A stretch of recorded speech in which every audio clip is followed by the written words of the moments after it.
Boa tarde, gente. Doutora Silvinha, já me chamaram. Bom, boa tarde a todos e todas. É um prazer muito grande estar aqui mais um ano. Bom, eu sou promotora de justiça há mais ou menos 17 anos. Trabalhei com todo tipo de violência contra a mulher. Mas foi a partir do convite para integrar o GVID, que é o Grupo de Enfrentamento à Violência Doméstica do Ministério Público, que eu percebi toda a diferença que faz uma equipe especializada, o que a professora Silvia, que está aqui, chama de olhar de gênero, na apuração desses casos.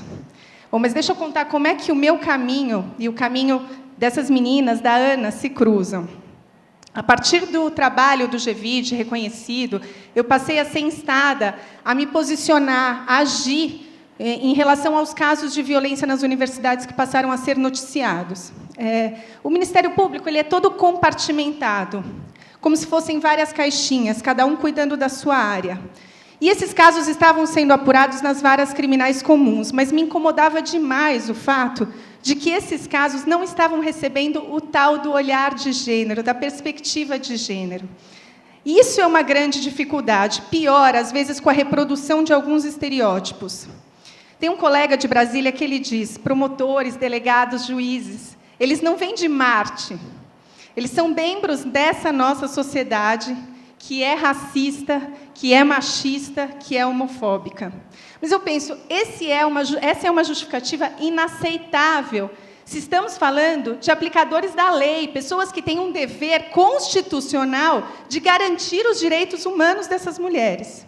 E aí eu passei a fazer um trabalho de articulação com esses promotores, mais no sentido de sensibilização mesmo, sobre a importância desses casos, para alertar que ali não eram casos individuais, isolados, mas que eram casos que refletiam uma verdadeira cultura de discriminação incutida no ambiente dessas universidades. Paralelamente a isso, graças a uma parceria com a colega de Direitos Humanos, nós conseguimos algumas ações junto ao inquérito civil, Beatriz, que está aqui presente, e um avanço mais significativo, sem dúvida, foi a interrupção do exercício de uma atividade tida como cultural, realizada na maior e mais importante universidade do país, às custas de atos de exclusão, discriminação e violência simbólica contra a mulher, tudo em nome da tradição. Bom, mas é evidente que tudo isso é muito pouco, né? Para enfrentar um problema grave como esse, nós precisamos pensar em combate, responsabilização, reparação, ações de prevenção. Precisamos ter a clareza de que, além de todo o aspecto relacionado à cultura de discriminação contra a mulher, nós chegamos até esses índices alarmantes graças a alguns entraves que precisam ser conhecidos para serem combatidos. Essas meninas chegam ao Ministério Público, muitas vezes, sequer com a compreensão de que são vítimas de um crime. Têm dificuldade de compatibilizar aquele comportamento abusivo com um crime. São meninas, muitas vezes, que se sentem culpadas, acreditando que, de alguma forma, tenham contribuído para aquela situação de violência. Sentem muito medo, medo de não serem acreditadas, medo do isolamento social, medo da discriminação social, vergonha, medo do julgamento moral, julgamento que é feito pelos próprios colegas, muitas vezes, pelos professores, pelos pais. Mais que isso, a grande maioria dessas meninas é obrigada a dividir, continuar dividindo o mesmo espaço de convívio com o próprio abusador ou agressor. Esse é um fator complicador. O próprio perfil do autor da violência também é um fator complicador, como eu disse. Aquele perfil que não corresponde ao que é um estuprador, um criminoso comum. Além disso, trata-se de um tipo de violência onde não se pode esperar um conjunto robusto de provas. Nós sabemos que, até pela própria natureza, é um tipo de violência que acontece longe do olhar de testemunhas. Mais que isso, não há grande contribuição, nem mesmo de provas periciais, principalmente quando a gente fala de violência sexual, e a questão fica em torno do consentimento ou não consentimento das vítimas. E aí eu peço licença para fazer um parênteses, para falar de violência sexual, porque os índices das pesquisas são alarmantes no que diz respeito à violência sexual contra essas meninas. E é um tipo de violência devastadora. A questão na apuração desses crimes acaba ficando mesmo em torno do consentimento e da credibilidade que se dá a palavra dessas meninas. E o que fica muito claro nas respostas que foram dadas é que, apesar de serem estudantes, universitários, pessoas muito mais informadas e conscientes sobre aspectos relacionados ao machismo, numa visão macro da sociedade, eles não estão livres de reproduzir estereótipos. Revelam o que a gente chama de conservadorismo comportamental, com frases do tipo: ela não se dá o respeito, ela não se valoriza, quem sou eu para valorizar? Mas numa sociedade que comemora 10 anos, praticamente, de Lei Maria da Penha e os inegáveis avanços advindos dessa legislação, não pode mais haver espaço para que, na avaliação desse consentimento ou não consentimento, sejam considerados aspectos relacionados ao comportamento social e sexual dessas meninas.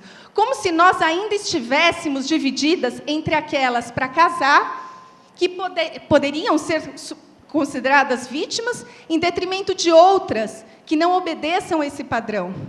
Como se a roupa curta, o comportamento mais sedutor, desautorizasse essas meninas a rejeitar o ato sexual.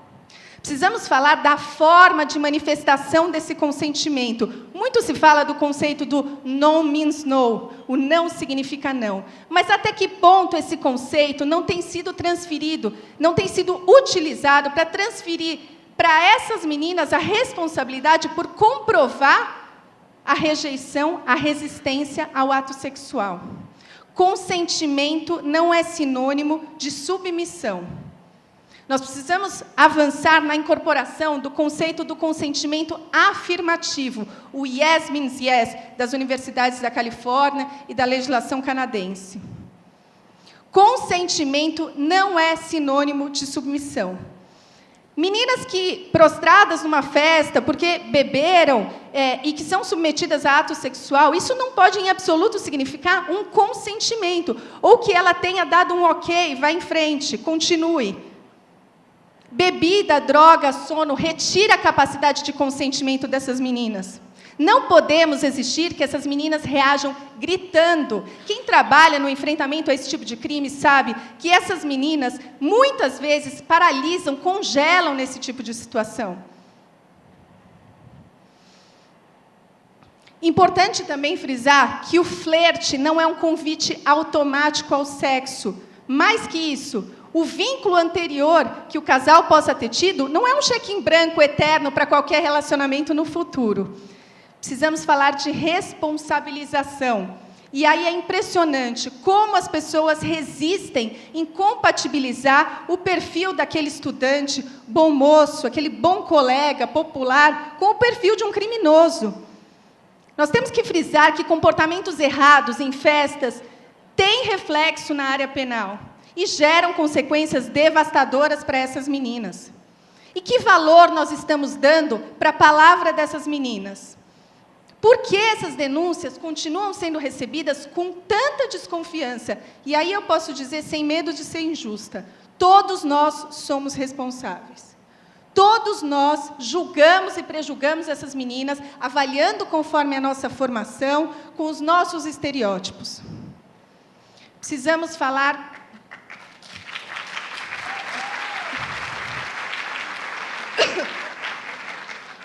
E aí, só para fazer um parênteses, essas meninas das faculdades mais elitistas de São Paulo e as meninas das comunidades mais vulneráveis de Itacoaquecetuba, onde eu trabalhei por 9 anos, se igualam. São igualmente submetidas a oitivas exaustivas, onde são confrontadas, têm a palavra colocada em xeque, como se desde o início não pudessem ser dignas de crédito. Cobradas no excesso da coerência como nenhuma outra vítima são. Precisamos falar, finalmente, de responsabilização dessas universidades. As pesquisas apontam alguns índices. As pesquisas apontam índices de violência praticada e atos de discriminação praticados por professores. Evidente que não se está aqui com isso dizendo que não são exceções, mas isso é muito grave. Porque um único professor com esse tipo de comportamento numa universidade, ele coloca em risco um número muito grande de meninas. E é evidente que a responsabilidade não é só dele. a responsabilidade é também da faculdade, da universidade, que deve fiscalizar, acompanhar a atuação profissional daquela pessoa que foi contratada, seja a universidade pública ou privada. Além disso, é criminosa a postura da universidade que não se empenhe em apurar, em apreciar, em apurar os casos de violência contra a mulher. Mais que isso, que se empenhe em ocultar, abafar, em nome da preservação da imagem dessas faculdades. Essa, aliás, é uma lógica que eu nunca vou entender. Porque, na minha cabeça, nada pode manchar mais o nome de uma universidade senão aquela que se empenhe em ocultar e abafar os casos de violência ocorridos dentro dela. É nessa universidade que eu não quero passar perto, é nessa universidade que eu não quero que meus filhos estudem. Essa lógica absurda, ela vai além. Eu já ouvi algumas vezes o seguinte argumento: não, mas nós não podemos afastar determinado estudante, mesmo diante de todas as evidências de que ele tenha praticado vários atos de violência e discriminação, porque, afinal de contas, ele pode, sem uma condenação criminal, ingressar judicialmente contra a universidade e até com uma ação de indenização de perdas e danos. E aí eu devolvo a pergunta: o raciocínio não deveria ser o inverso? Mas os senhores não temem que essas meninas ingressem com uma ação de indenização contra a universidade? Eu já sei a resposta. Não temem. Não temem porque não é da nossa cultura. Porque a nossa cultura ainda é buscar unicamente a satisfação da reparação por essas violências na esfera criminal. Mas nós precisamos avançar e mudar essa cultura. E é possível. Meu tempo já acabou, mas Maria da Penha está aqui, viva, para nos mostrar todos os dias a força de uma pessoa que lutou contra todo um sistema de negligência e violência contra a mulher. Muito obrigada, gente.